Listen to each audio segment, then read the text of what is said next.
কুষ্টিয়া পৌরসভা এবং কুষ্টিয়া শিল্পকলা একাডেমি একদম পাশাপাশি। আমি শিল্পকলা একাডেমির পেছনে আছি। এটা হলো একটি পাকুড় গাছ এবং একটি বট গাছ। অনেক বছর আগে থেকে এই দুজনের বন্ধুত্ব হয় এবং দুই বন্ধু একসঙ্গে জড়াজড়ি করে খুব নিবিড় একটা সম্পর্ক তৈরি করে তারা কিন্তু এখানে বহু বছর ধরে এবং পাকুড় গাছকে একেবারে শেকড় বাকড় দিয়ে আঁকড়ে ধরেছে।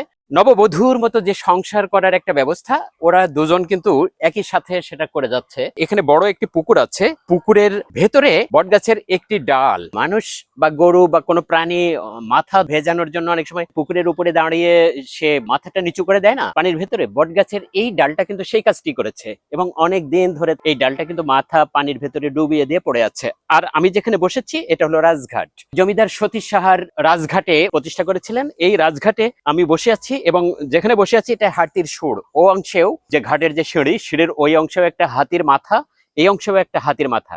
বটগাছের এই ডালের মতো হাতির মাথাও কিন্তু পানির ভেতরে ডুবে আছে, অর্থাৎ দুইটা হাতি দুই কর্নারে একেবারে পানির ভেতরে সুর ডুবিয়ে তারাও কিন্তু পানির ভেতরে ডুব দিয়ে আনন্দ ফিল নেওয়া যায়। সেই কাজটি মনে হয় তারা করছে। আপনাদের সবাইকে অনেক ধন্যবাদ।